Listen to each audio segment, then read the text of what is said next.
All right. We have an incredible guest today on Claims Denied. Otto Sipe, founder, Photon Health. And before we get into riffing on healthcare, I got to take some shots at you. Texas football, 3-0 versus your Michigan Wolverines all time. Just want to get your high level thoughts on that. Will you guys be able to bounce back in 2027? What are you thinking here? Oh man, you're really kicking us when we're down. We're down a coach. Who knows who's? Honestly, I don't follow Michigan football in the off season. I'm not that devout of a fan, but we got some rebuilding to do. I would say, to say the least. Post season. Yeah. I completely forgot about what happened with your coach. I interviewed.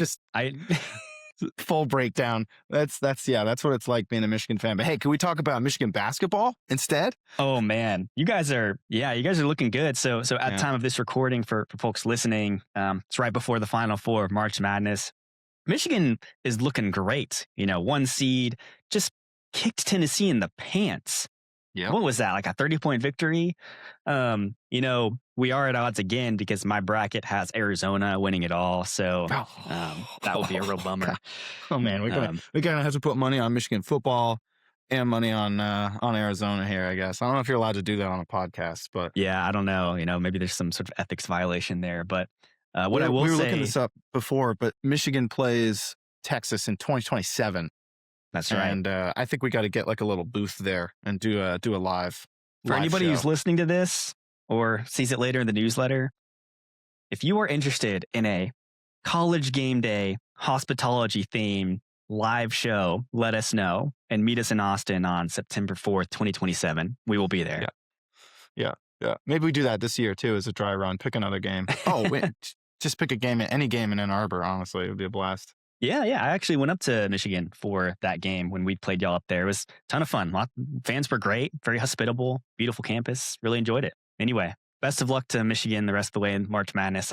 I would say I'm pulling for you guys, but my bracket, I gotta sorry in advance about get that my bracket. percentile. I gotta win the hospitalogy bracket challenge. So anyway, basketball and football aside, would love to get into the discussion today. You guys had a hilarious April Fool's post, and what is ironic is what you have written about appears to have come to fruition in the New York Times.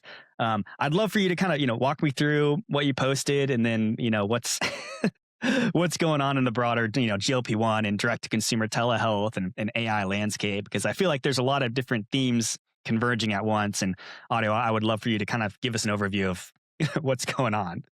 Yeah, of course. So, I love a little satire. Love April Fools. And I wrote a relatively short piece that was basically suggesting that Photon is going to launch something called Self-RX. Go check out the Photon blog if you want to read this. It'll be in the show notes. Self-RX is a peptide-oriented AI that is going to write you a prescription, air quotes, for a peptide. So what I was really satirizing, as I kind of moved through this article was like, okay, that's already kind of outlandish. Peptides are sort of being self-prescribed today by people on the internet, with pretty thin, let's call it clinical evidence. I think is the technical term for it. So, I was sort of satirizing that and all the hype around that. But what I'm really kind of getting into, and the satire as it went, I was like, well, why don't we start prescribing cigarettes? Why don't we just prescribe anything that people are self-medicating with? So obviously, I'd love to kind of push the ticket. I thought the raw milk bullet was hilarious because down in Texas, there's a lot of crunchy folk who love their raw milk. Yeah, and there's some cognitive dissonance here because, personally, I'm all about the right to self-medicate. If you wanna go do your thing, I don't fucking care. I'm very, I wouldn't say libertarian about this kind of thing, but I'm relatively I guess progressive on the you're an adult, do what you want kind of American liberty. Simultaneously, I don't think everyone should have the right to sell snake oil. I don't think everyone should have the right to do commercially something that is a regulated business. And I think having all these gray areas, and I really sort of compared, I kind of broke this post down and then sort of got serious because I do think there's actually a deeper, harder thing to talk about, which is virtual care has gone from selling legitimate medications that used to be very expensive at the pharmacy because they weren't covered by insurance. So think like generic Viagra, generic hair loss medications, like the Hims and Row of yesteryear, targeted a fact that like those medications weren't covered by insurance. They were relatively expensive at pharmacies. Pharmacies made a lot of money on them, and they figured out how to build these supply chains that gave patients access to these medications at relatively low costs compared to what you could get them before. And, over time, that business got less and less good. Pharmacies started lowering their prices. There's sort of like what I'm pointing to is like the market got efficient there. So there's not a lot of margin to be made anymore on some of those medications. Enter the next margin opportunity. GLP-1 compounding sort of sprung out of the fringes of like a legitimate shortage that Lilly and Novo had in terms of making their drugs. And I think we saw this very rapidly on our own platform, where like the shift toward compounding was driven by the ability to collect margin on the compound where you couldn't collect margin on a branded drug.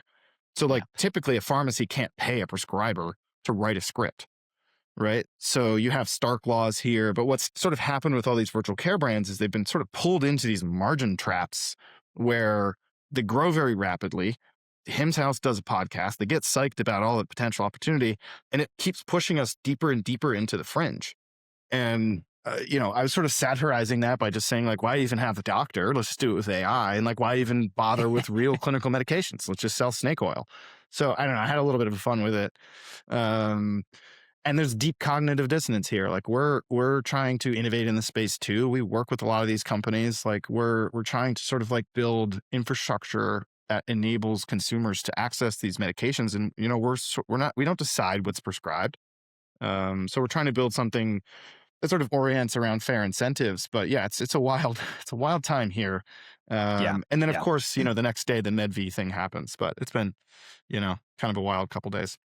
Yeah. And so for context for folks, I mean, there's been a whole arc, which I'd love to walk through in just a second, but it just cracks me up because you post this April Fool's post, which is hilarious around, self-RX. And I love the title. It's like introducing AI-powered peptide prescriptions on Photon, which obviously you're not doing, but the peptide market is this wild west. And we're really just in the fringes of this bizarre consumer underworld gray market with peptides and GLP-1s, and some countries allow it, some don't, and the rampant demands versus cost and those sorts of things just creates these crazy incentives. And so the next day, or maybe the same day, I can't remember when the article was posted, the New York Times writes this article about this founder, and I think maybe his brother, created this company called Medvi, which is direct-to-consumer telehealth company.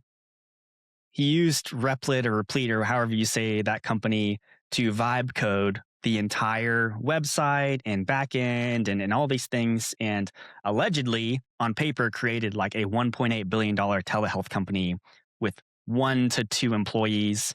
And what ended up happening was consumers are able to get GLP-1s very quickly and easily through that platform, which is maybe a good thing. But overall, there's rampant fraud happening. I think your colleague Colin Morelli noted on Twitter or X that you could sign up with a birthday of February 31st, for instance.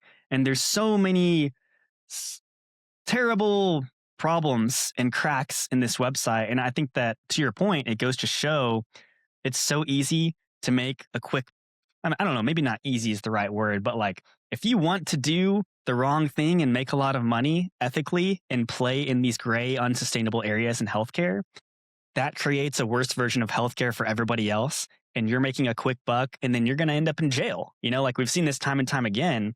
So I don't know, just curious for your thoughts around, some of those points and would love, your deeper take as somebody who sees this on a day-to-day basis.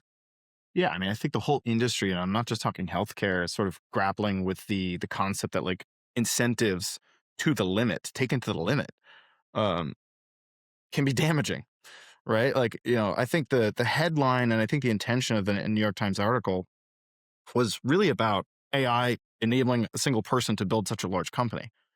So like taken to its extent, though, you're like, when you look under the hood, you're like, oh wait, this looks and smells like fraud. And I'm not here to criticize or sort of make accusations about what or isn't legal in this process. I also just, Colin Morelli went super deep. So shout out him. Go check him out on Twitter. Sheil Manat was also going pretty deep on some potential fake doctor situation where they were sort of advertising how they have a whole bunch of AI generated doctors. I feel like the thing I want to say, which I think is maybe the more blameless way to look at this, is like AI running rampant on value creation clearly cuts some corners. And I don't know where there's intention here. That would be what would, lawyers can decide that, and that's what's called fraud if there's intention. But there's a little bit of like, all right, how do we put guardrails on these kinds of things that doesn't just punish the whole industry? Because, I literally said this in my April Fool's post, but I said building real healthcare technology, the kind that integrates with prescribers, pharmacies, and payers, is genuinely hard. It takes years, but during that time, there's space for pump and dump pill mills to spin up overnight. And, literally overnight, and not to be like self-quoting, I'm not that type, but like literally overnight, we're like talking about Medvi or like the latest version of this. And of course, I know this guy took a while to build this business, and there's a lot of pretty impressive things that, happen when you build a business alone with AI. Like so much of that story as a technologist, I'm like, that's actually kind of cool. But under the hood, you're like, wait, there's a whole other company that this is built on top of, multiple other companies that are actually doing the hard work of writing the prescriptions. And inside those companies sit doctors who are more or less prescriptions as a service. So if you're like pulling that back to some of my satire, it's like, well, we're living in this weird interstitial where like the regulation we're working around is that a human needs to go to med school and be the one who can write a prescription.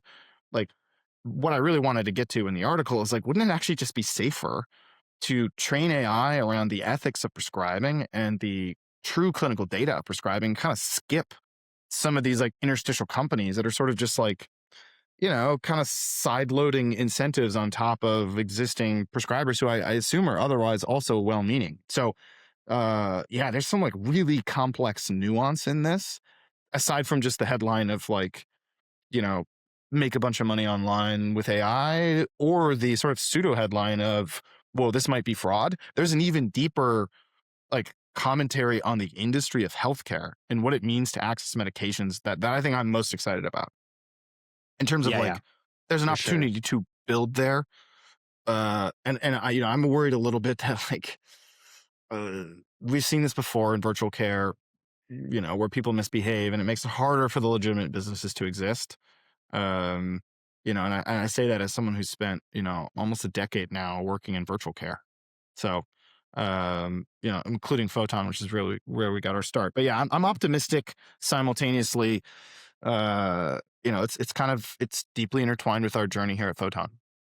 Yeah, for sure. And I'd love to touch on that in just a second. But the first thing I want to say is I can't remember in the article. Do you remember like in the New York Times article itself? I know it talks a lot about like, the impressive growth and stuff like those sorts of themes. Did they talk at all about the organization like cutting corners or anything? Like was there a section on any of that?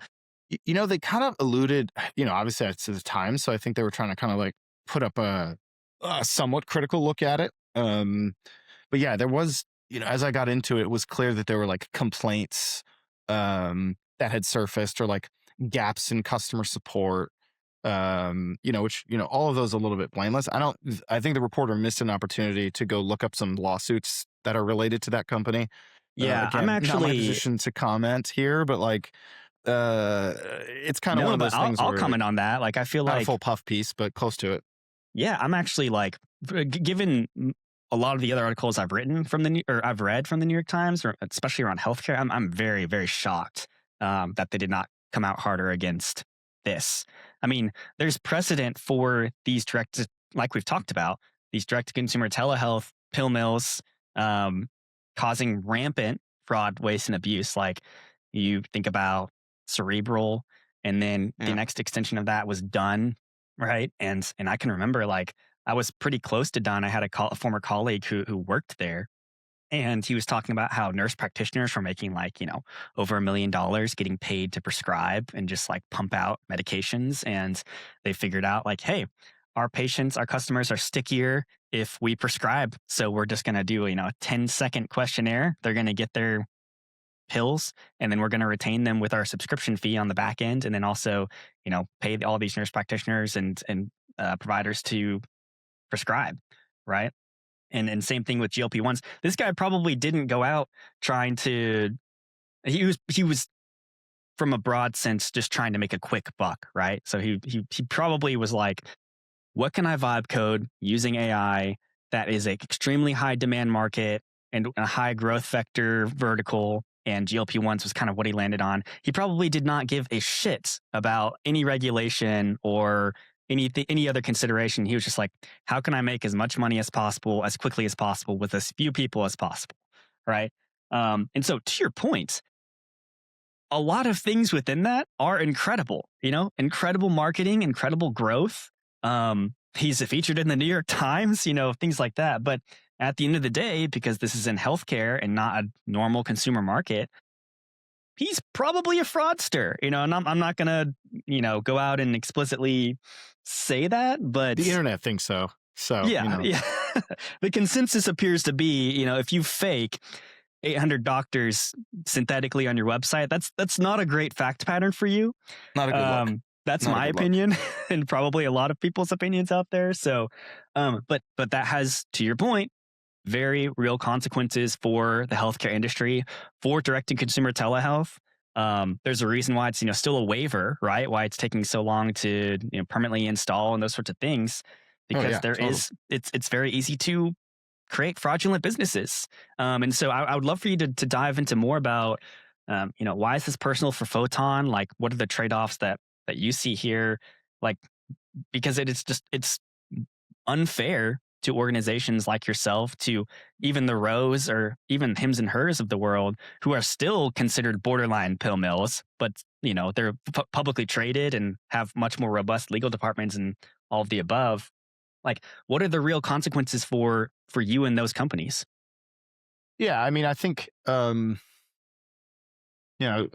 we're trying to build a piece of infrastructure that solves a real problem, and to me, the real problem includes understanding the cash pay market, which is like largely the whole market we're talking about, which apparently is now going to include peptides. We'll get into that later. They're coming. But like all of the things that can be prescribed, whether or not they are or not allowed to be compounded or sold or whatever, ignore that. Like, that's actually relatively small percentage of what we do, but that wasn't always true. So, we have ironically benefited pretty greatly from this huge shift in growth in virtual care because of weight loss. So it's one of these things, like, where as an entrepreneur, you have to sort of like use these waves to build value and like learn and that kind of thing. But I also think there's a huge difference between using a wave to capture value and using a wave to, build an opportunity and build a team and build a mission. And like, you get some right, you get some wrong, but I feel like, I won't comment on this guy's motives because I couldn't know. However, what I can say is, like, it's actually kind of fractal. Like, the whole industry has motives like this. And I'll go a different direction than you're expecting first. The New York Times wrote a piece that was supposed to be the like first $1 billion solo co-founder piece. And that's what they were trying to sell. And that observation, that judgment comes from just reading the headline, right? It initially blew up and like, Sam Altman had some bet or whatever. So like the New York Times is selling clicks. And I think there was actually some very quick journalism that was done based on the fact that a lot of the fact patterns that Twitter discovered super quickly, very quickly, were not mentioned in this article, which to me implies that there's like a very strong incentive just to be like, oh, this is the first $1 billion company, no valuation associated, but like, let's say that was the headline they thought they would get, and that would drive the clicks. That's happening all the way down the industry right now. Just to interject what the New York Times headline is, like for listeners, it says how AI helped one man, and then in parentheses, and his brother build a $1.8 billion company. So there's no mention of like, any sort of potential abuse or like the complaints or any of the gaps in like an actual infrastructure company. Yeah, and I think that like that is really what kind of cuts at the heart of sort of the Photon story for me, because like to me the most interesting part about building a company is the people, is the opportunity to go solve like really interesting, really hard problems. And in some ways, I think you're going to continue to see companies like this that sort of like run AI to the extent skip a bunch of corners, and maybe a company with more than one person has a different collective consciousness and or conscience, I should say, and that's why this works differently. But I think broadly, we're going to live in a world where like the regulations and the rules around this stuff are going to change faster than human nature does, which I think is kind of a difficult thing. For me, though, the thing I also reacted to in this article was just how lonely it must be to build a company alone, and they do actually get into some of that in the article. It's like so much more fun to work on a meaningful problem, and to me personally, like I sort of mentioned that we had this huge growth in our own compounding volume in May. I actually posted about it publicly on LinkedIn recently. It's also one of those businesses where like we don't feel like we're solving the much bigger problem by being involved in that. Not that I have any, we still support businesses that send compounds. I would say like we spend a lot of time with those customers, making sure that those are like, have we tried to get the patient on a medication that's branded and can they afford it? Like there is still like a real tension between affordability and the cost of these drugs that I think is legitimate. But when you throw out all the sort of clinical incentives or the commercial incentives to actually help the patient and just push them onto the medication you make the most money from, it ruins it for the rest of us. It ruins it for all the legitimate businesses that are actually trying to help patients. And there were a lot of announcements related to this. Basically, the whole industry is now preloading peptides as the next opportunity to do this. And I think like those are also dubiously clinical right now. I think I saw the Max versus Pharma Bro. I was going to ask you about that thing. And like, those guys both have thoughtful opinions. I think like in some ways I agree with a little bit of both of them. I agree with Max's point on, this is Max from Superpower, by the way, but I agree with Max's point on the gray market. And like the gray market's probably worse than the legit market in either way. Agree with that. I think, on the Skrelly side, it could make more sense to like really help the people understand what peptides are and how different an engineered peptide is from a peptide that's just sort of produced based on what's already in, around or in the body. So I think like Lilly producing an engineered peptide that has gone through truly an engineering process to make it stable in the body, to make it survive the gut, whatever it is really important. We need that science to exist. And we need that science to be safe. So when someone else can just go find a molecule, buy research and sell it and take margin on it, like to me, that's an affront against science. So I sort of sit in between those two opinions, clearly more toward the Pharma Bro opinion, I guess. But like, that's truly the science opinion, right? If you take the business bullshit away from pharma, science is really what makes this whole thing work. So back to your question just on Photon, I think as the industry changes so rapidly and the concept of AI writing prescriptions comes into focus, I think more about our mission is like, we want to make the science speak for itself within the way that AI is applied to the space. Like AI should not be applied to drive margin to the cheapest drug that makes a single person more rich. It should be designed around science. It should be designed around clinical evidence, and it should work the same way that doctors work. And I would love to see the industry come together and get to that before we get regulated, because it's going to happen. And if that happens, it's going to just lock in the one or two incumbents. And, we're going to see the same lack of competition we see in healthcare across the board. But I think a lot about this now. And that's sort of the underpinning of my satire too. And just one follow-up question for you, because like we've alluded to, this happens in pockets throughout healthcare, throughout time, the Cerebrals and Duns and now Medvi, I guess. Where do you think this creates, these consumer markets where there's a ton of demand? Like, where do you think our healthcare industry today, like, is failing consumers?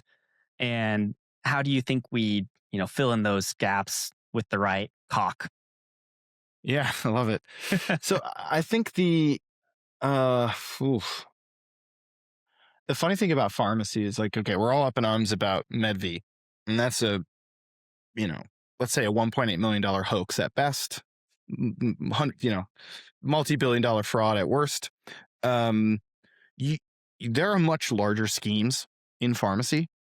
that are collecting much, much more profit or rent on the backs of a lack of science, a lack of transparency, or more broadly, just a lack of like access, like or equal understanding of information. You know what I mean? Like it's not even just that. Like there's such an information disparity between the consumer, the person who's on these treatments, whatever they might be, and like the way the system works. And I look at this as like, wow, AI is going to just crush this because, you know, if you can imagine like a market of drugs, if you look at the whole market, some large percentage of that market is being captured by people who are not pharma companies.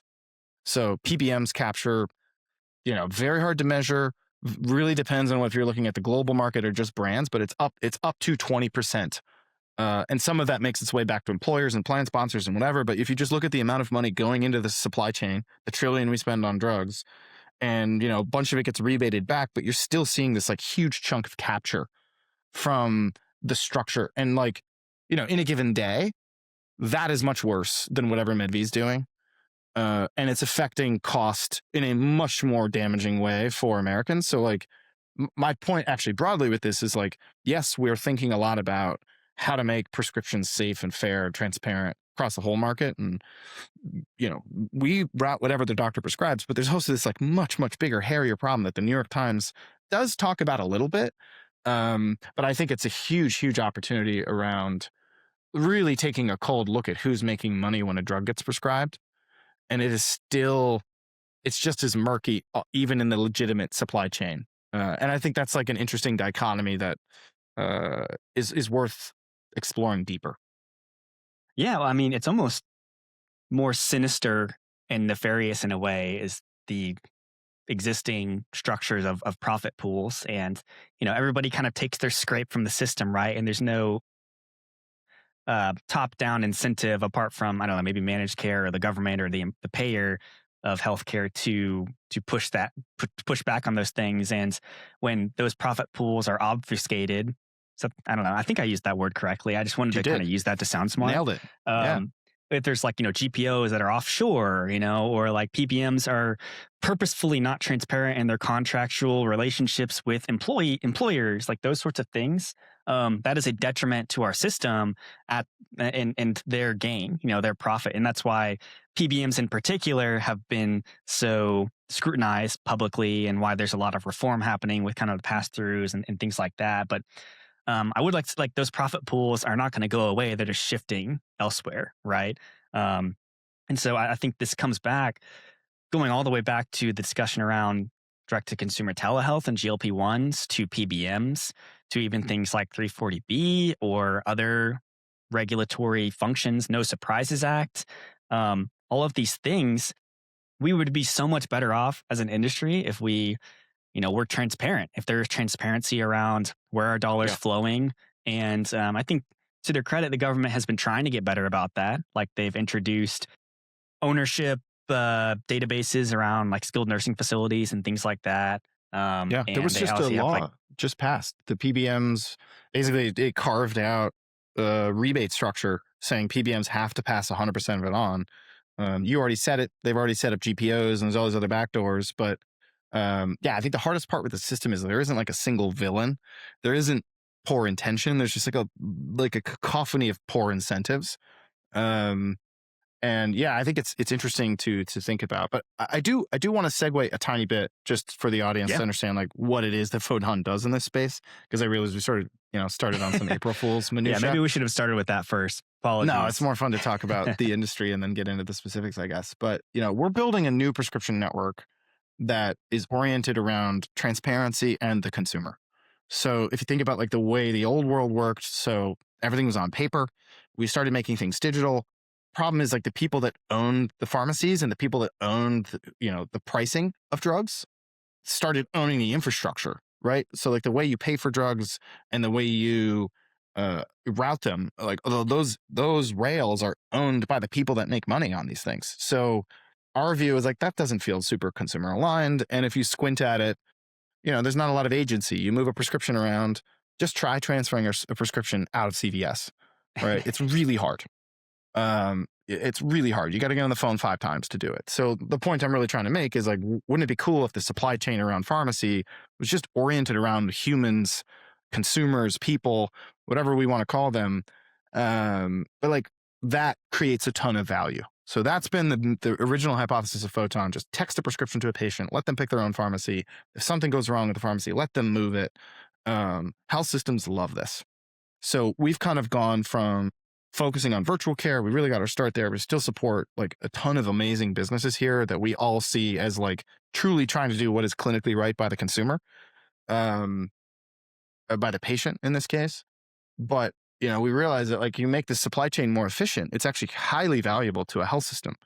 2 core reasons. One, these health systems want to do some of the same things that these virtual care brands have done. They want to build like unified patient experiences where you walk out of the clinic with your prescription in hand and it says the name of the clinic at the corner, and they like help you access that medication. They help you find discounts. Many health system pharmacies are the cheapest in the state. So helping the patient get to those pharmacies is a key opportunity. Not to mention many health systems take risk on these patients or have some risk relationship. So the value of getting the statin to the consumer, to the patient, is so much higher, than anything, because you care about them. There's all sorts of cool stuff that we're doing on the health system side. So it's really like the enterprise use case of Photon. But the underpinning is that the industry itself, specifically PBMs, are not easy to work with in terms of transparency. So like our big fight is like, hey, let's get these prices in front of consumers, et cetera. I actually think long-term it creates value for the payers, but it's sort of forcing the industry to rectify with the rent that it's taking. And this is obviously happening in real time, but there is a huge parallel between some of these incentives where, you've got virtual care companies selling drugs cash. There's no payers involved here, but they're able to capture rent. The same thing's happening at the very top of the industry. No AI involved. It's not a single person in LA, but it's arguably also just as bad for consumers. Yeah. And thanks for that overview of Photon. Super helpful and really cool what you're trying to do. You're basically trying to take on a bunch of titans of the industry, which is very admirable. But I don't envy you for it. But to your point around, PBMs not being transparent and those sorts of things, I can distinctly remember an on-record conversation I had with Amazon. I think it was Amazon Pharmacy, and how they were trying to work with PBMs or whatever, and data exchange or whatever that looks like. And they were like, "We're not going to name any names, but you know them, but they're not playing ball with us," kind of thing. Yeah. So even the Amazons of the world are struggling on that front. Yeah. Yeah. I mean, I think that the true hard part about technology and software is like you're so intertwined with incentives. And my general take to sort of summarize the conversation so far is, we need technologists like Photon or like Ro or whatever, who like are deeply concerned with building like great experiences. We need that to happen in the industry, and we need it to slowly move toward the center line of how things work. Otherwise, the incumbents will never have any recourse from a commercial or competitive perspective. So if we get lumped in with the Medvis of the world, it's really bad, because it totally damages the legitimate pathways to build technology to disrupt or otherwise augment the industry. And I saw a tweet that was basically saying like, look at all the fraud in Silicon Valley right now, pointing at Deal and pointing at all these different companies. Like, I think every industry is going through this right now, where there's like a bifurcation between the folks who are chasing vanity metrics and get rich quick schemes, and the folks who like actually care about how this stuff works, and they're excited about solving real problems. And I feel like that's probably always existed, but something about AI's ability is just like putting race gas in this like dichotomy between the grifters, if you will, and the folks who are like, regardless of what it takes to get here, I'm just interested in solving this problem. So I think that's what's kept me at Photon we just hit 4 years. The problem is eminently complicated and messy, but like at the end of it, I think is something that is going to produce more value for most of the parties involved. And, there's some tautologies of how this industry is going to work in the future that like squint, like most prescriptions are going to be written by AI in the future. It's just going to happen. I've seen Star Wars, like there's going to be robots and shit. That's going to happen. So like, how do we get there safely? How do we get there by building trust between the models and the pharmacies and the pharma companies? Like, that's a huge, hairy, complex problem to solve. Not to mention clinical decision support and all the adjacent problems that we work with other customers and partners on. And then you also have the problem of like, how do we set the prices of drugs? And why is that so black box? Right? You see the Trump administration taking a ton of aim at that. And to me, that is like the biggest, most egregious like hoax occurring in the industry, where, imagine if you rolled into Chipotle and, or worse, someone who's not you has to decide where you get dinner that night. You roll into Chipotle, you get your burrito, and then your employer decided the price of your burrito. People would be in the streets frustrated that the employer had anything to do with the price of their burrito. But that's how it works in pharmacy. So that's already kind of weird. And then second, imagine if your employer got an 80% cut of the cost of your burrito out of your copay. And like, that's happening, especially for patients who are like pre-deductible. So like, the backflow of money to different parties here who are not actually related to the physical treatment of the prescription is massive in this industry. So in some ways, I think our larger mission here is just to hold the industry to account on where the money's going. And I believe long-term that drives down cost. But yeah, it's kind of funny to think about like pharmacy working, or any other industry working like pharmacy. Like, imagine a car dealership where, someone who was not you had to pick where you got your car. Like, they're not going to be in stock when you get there. So yeah, there's some interesting sort of consumer reality. No, right, of course. And it's funny because a lot of things you talk about on the pharma side are obviously true on the kind of traditional healthcare like services side as well. Like, you talked earlier about like, hey, it's really hard to take a prescription outside of CVS. Well, same thing with like getting an MRI or an X-ray outside of a health system, right? Same thing, and the consumers aren't necessarily aware. And maybe the health system has better referral patterns built out to higher quality care. I don't know. I can't opine on that necessarily, but maybe we should just let the consumer decide in a price sensitive and price conscious way and create a marketplace around that. So there's that. And then the other through line is just, this push for transparency that you're mentioning across the board. Obviously, I've talked to Mark Cuban once or twice, and I know he's working very hard. His main sticking point in healthcare is, hey, let's just make this transparent and direct. And to his credit, he's trying to experiment with that and talking with a lot of different stakeholders and learning a lot. And so now there's this big kind of resurging push to create, direct to employer contracting. And it's not going to work in every market and every situation, but it is happening. And he's publishing those rates. And what he's doing is using kind of Medicare reference-based pricing, which I don't think providers are a super big fan of, because then you're still beholden to kind of the government and future Medicare cuts and those sorts of things. But there are a lot of health systems and provider groups, direct primary care, whatever it is, that are looking at cutting out all of that complexity and all of the transparency and all of the different scrapes of all the different people in the middle of that, right? Totally. And so I think that's driven by economics from the provider side and the pharmacy side, but it's also driven by rising consumer demand for better access and more information about their healthcare, particularly as AI can translate things into layman's terms for those consumers and direct them in certain ways. I talked about this recently, but Rock Health put out a report around kind of, hey, how are consumers engaging with AI chatbots and with healthcare? And from 24 to 2025, I think the rise of people who are using chatbots for healthcare grew from 16 to 32%. Wow. Obviously, like ChatGPT is at the top of that list, but you've got Perplexity, Claude, and then you've got payer-owned AI and health system-owned AI on this list of the 32%, or like by market share, that kind of thing. But the ones that are dominating search results are the LLMs, right? And so that creates a vastly different market and like interesting incentives and potentially like new referral patterns and pathways and those sorts of things. And so I think, to your point, like, I don't know, I feel like I'm going on a monologue a little bit. No, I love it. Yeah, but to your point, there's going to be, at least in certain pockets, like maybe primary care, or certain, there are going to be certain pockets at the very least that are more consumer forward, and consumers will start to demand more in healthcare. And that's my opinion. Oh yeah, I think we're kind of at peak momentum. I think there's still sort of like the smoking gun to point to say like, see, consumerism really works in healthcare. Like, it's not, we've not moved beyond the class of medications that, I would say are often derided as lifestyle or self-prescribable or whatever. But like, I do actually think the consumer responsibility for money thing, like that actually works pretty well. That's called capitalism. Yeah. And Yeah. and I think like what we've done across the entire healthcare industry is artificially constrained supply. And then we look at it and we're like, why is it so expensive? It's just like, did no one take economics 101?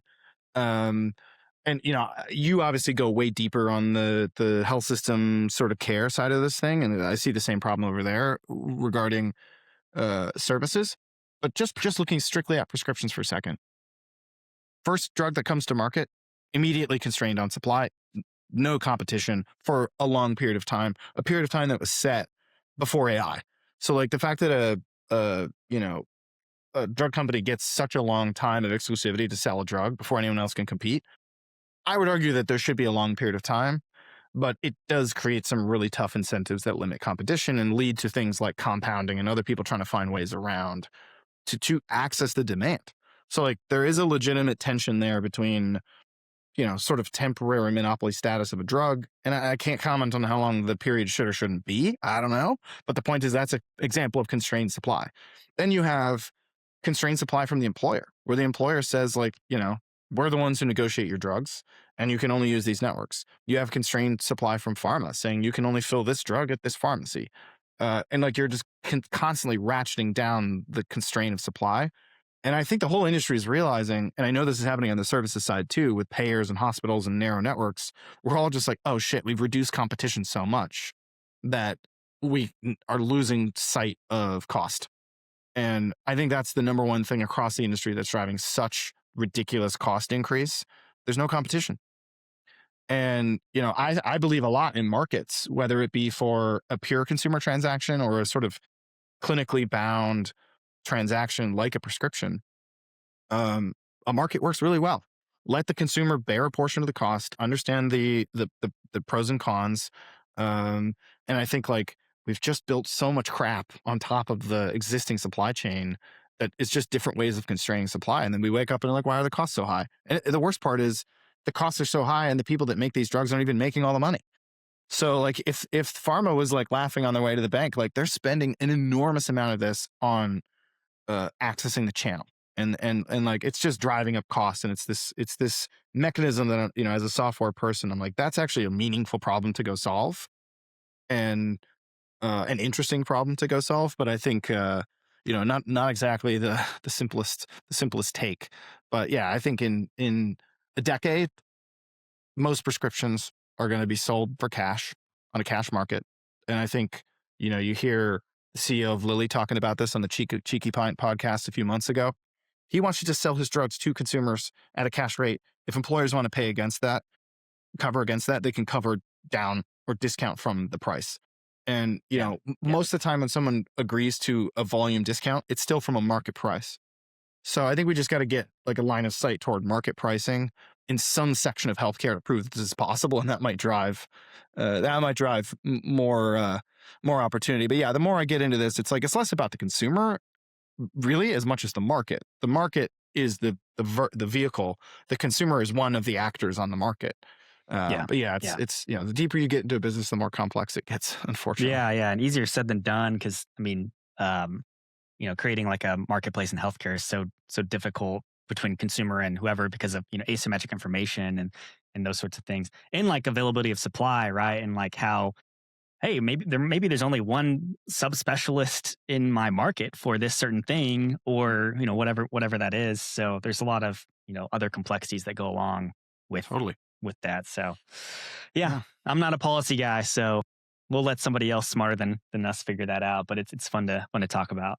I mean, this is where I'm like, in some ways, I'm rooting for what's going on in DC right now, and I've been lucky to sort of chat with some of the folks in the administration. Like, they get this. They get this at the level that like I've never felt about the government. listening to Chris Klompf talk, listening to Tom Keene talk, listening to Abe Sutton talk, and I know they all operate in different sectors, but these guys are actually experts in this industry, and they understand the incentives and they understand where to apply leverage. So I'm actually pretty optimistic that the sort of affordability thing is going to continue to be center of American politics and push, especially healthcare prices down. And they're taking some big swings. So I really appreciate that as an entrepreneur. In general, market shifts are good for smaller companies because we can innovate faster. Yep. My fear, though, is regulatory capture is how we got here. It's how we got Epic as a monopoly. It's how we got SureScripts as a monopoly. The worst case scenario for me is where we change some incentives again and codify that, and we'll just freeze this next generation in place. And I think that's bad too. And I'm really worried about this happening with AI, specifically putting harsh clinical guidelines around what AI can and can't do with healthcare. It's going to more or less make it impossible to compete, probably likely with the foundation labs. So there's some big nuance here, but there's some clues on what we did previously to solve for this. And I think this just has to come down to conscience within the industry and holding people to account. And, there's enough laws on the books that prevent the type of fraud we're seeing. So I think being faster to shut down gray markets, being faster to shut down businesses that don't have any clinical wherewithal. There's already tons of reasons why that's wrong. So I'd be worried about overcomplicating what it is that the industry needs to do. For sure. Well, yeah, sure. Maybe that's too simple of an opinion, but we'll see what happens. No, I love it. And to your point around kind of AI and guardrails and those sorts of things, I feel like healthcare and AI is going through a similar kind of, self-driving car problem where, it's vastly superior to have everybody in a self-driving car because, they're all able to communicate with one another and studies have shown they're much safer and those sorts of things. But when one crashes and burns, a human makes a mistake and crashes into one, or, there's that one-off thing that happens, it gets everyone's attention and the media covers it and, the criticisms rain in. Whereas if you think about deploying AI at scale, and let's say, we use AI to prescribe or help with clinical decision-making orchestrated across a vast swath of Medicaid population, for instance.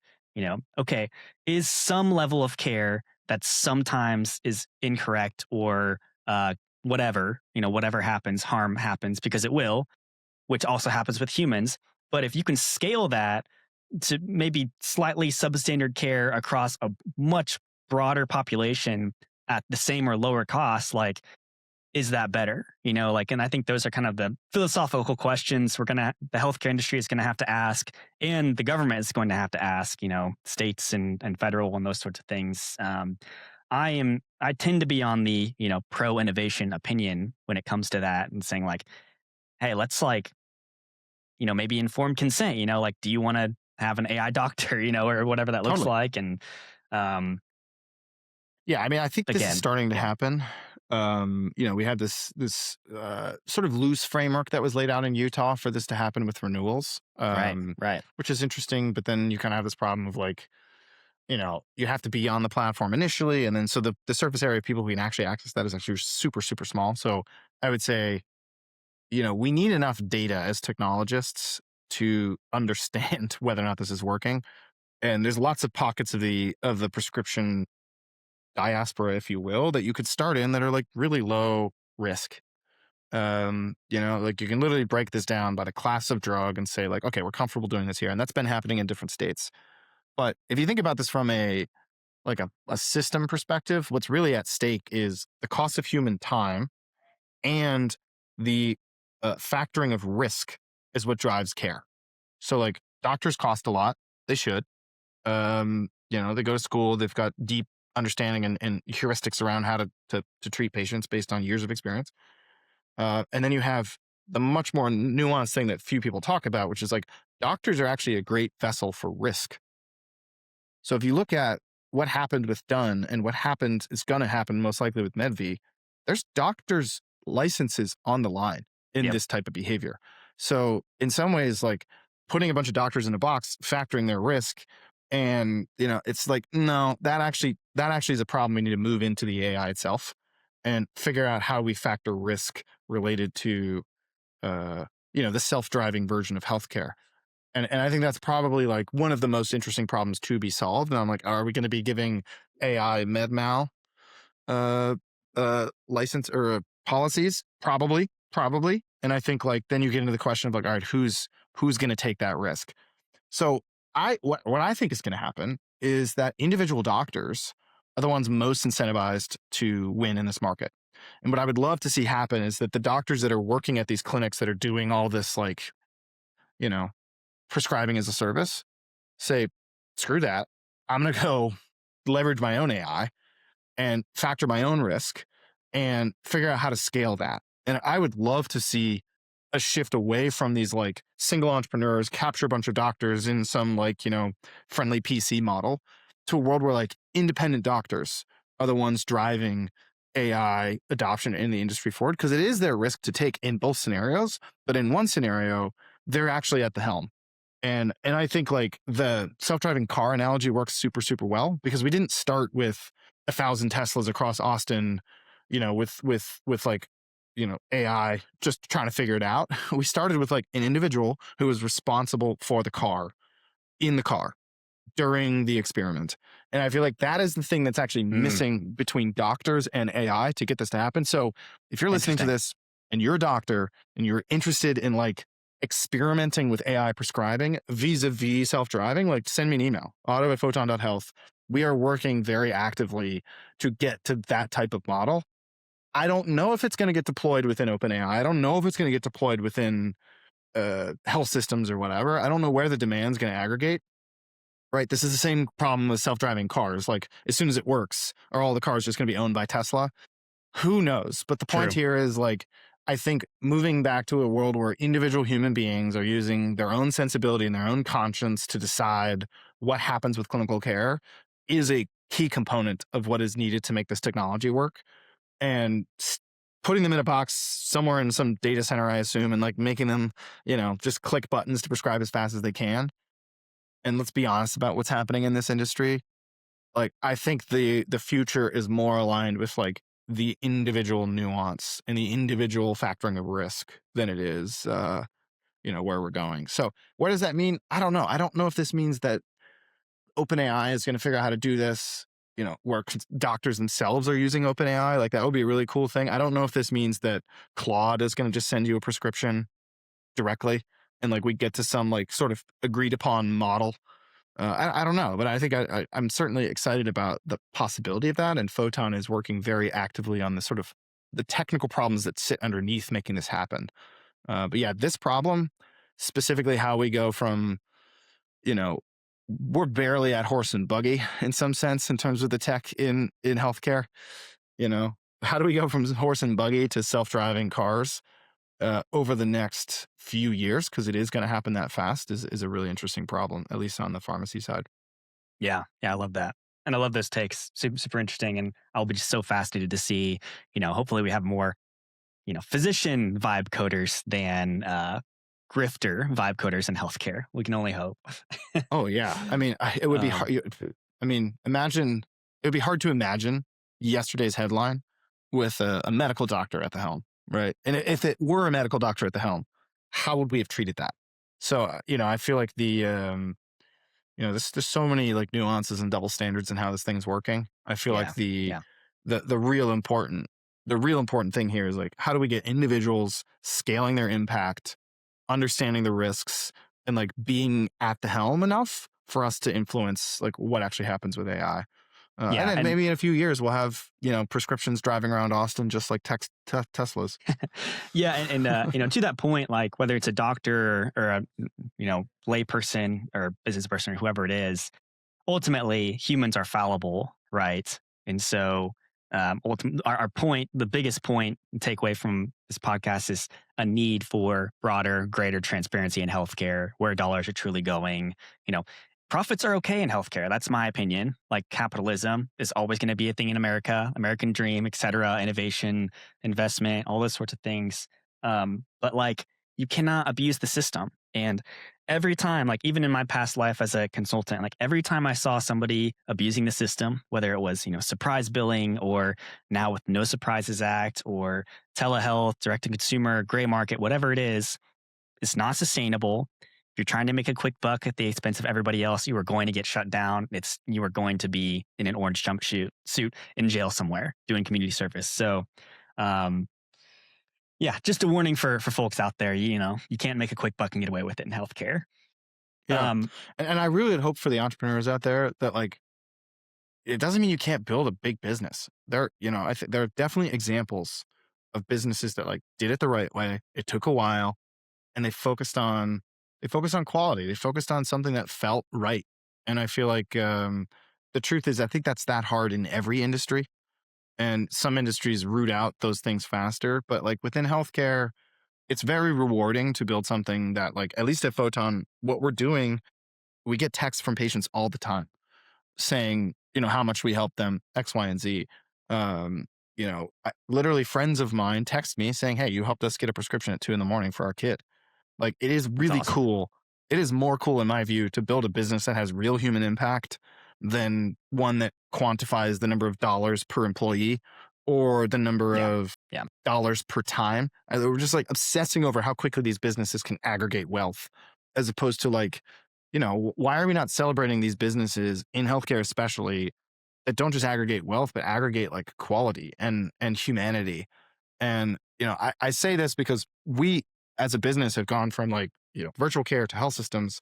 And the coolest thing about working with health systems, as much as they may suffer the aforementioned, uh, you know, conflicts of interest or weird, put them in a box for a second too, ignoring that, because no one in this industry is operating outside of, there's cognitive dissonance across the board. Let's put it that way, including for us.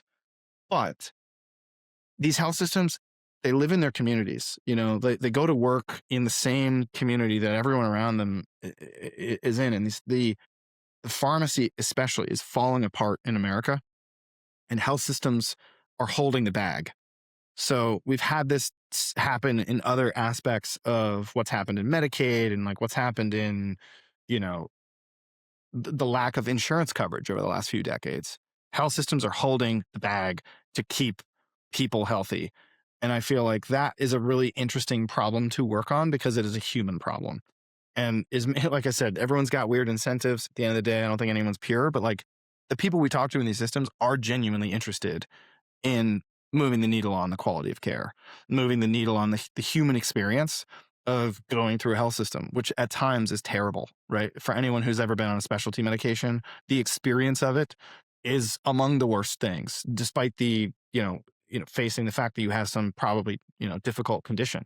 So I feel like there is something really neat about solving those types of problems.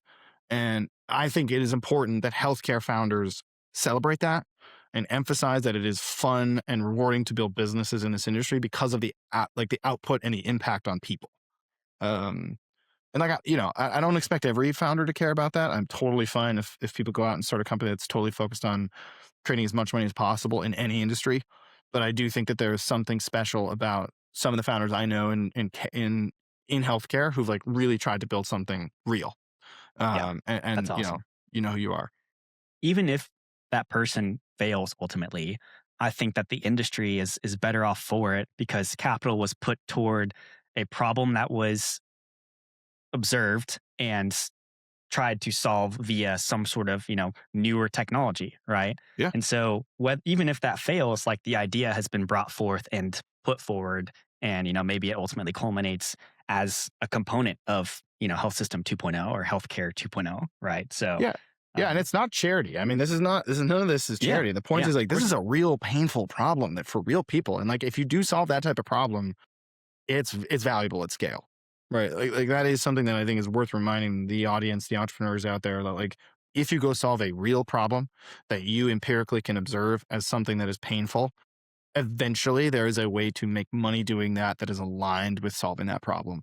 And it's hard to do it in healthcare because of all these like incumbents and incentives and the slowness of the industry. But like once you get there, the companies that start to do that like grow so rapidly and create a ton of value. And you've seen this a ton recently in the industry because of AI. So, as much as there's like some stuff that's wrong on the edges of the market, let's say.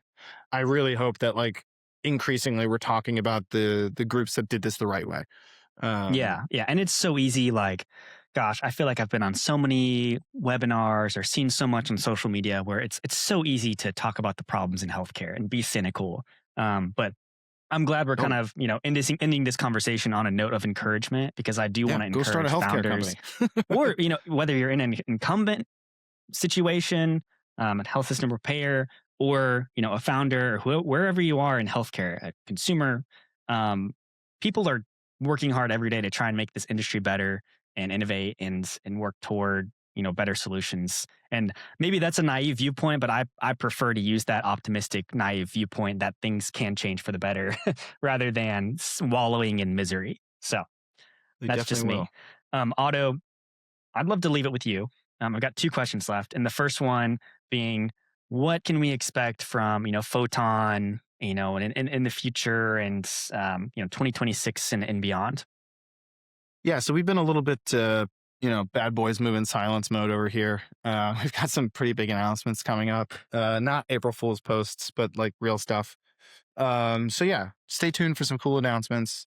We're working with a handful of health systems right now on, some really compelling consumer oriented stuff that I'm really really excited about, that I think is going to help push the industry forward and help draw attention to the fact that like this isn't just consumer for the sake of delight, right? This is consumer for the sake of like market efficiency and clarity and clinical efficacy.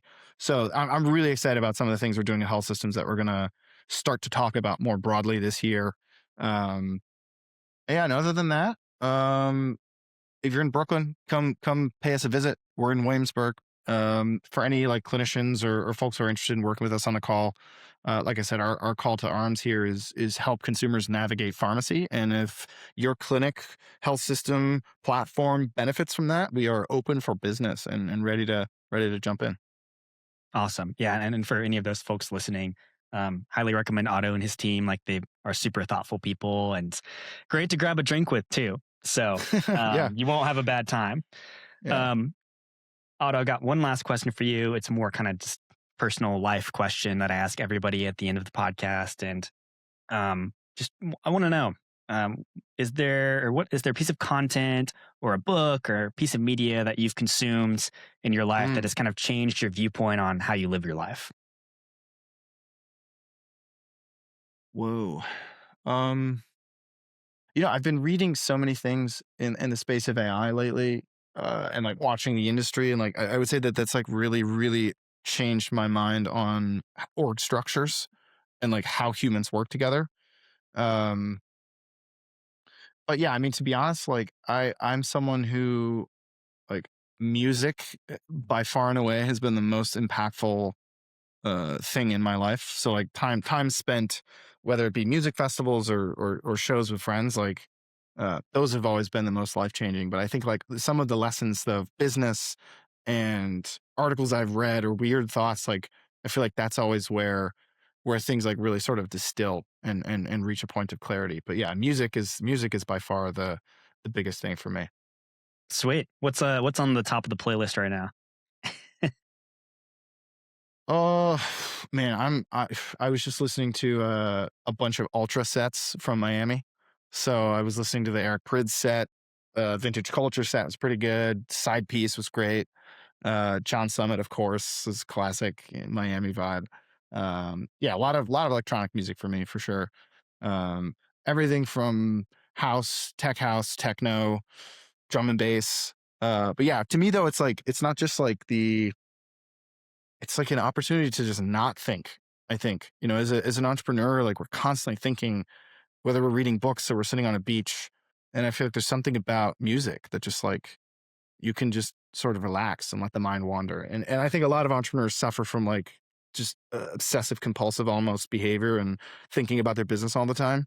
It's actually very hard for me to sit down and read a book and not connect it to 10,000 other things that are happening in my life or with my business. So, in some ways I'm like stepping away from the media, the content, the thinking, is really what the point I was trying to make is like, it's hard to remember to make space for that. So, and that's, music is the best place to just kind of like, step back and relax and listen.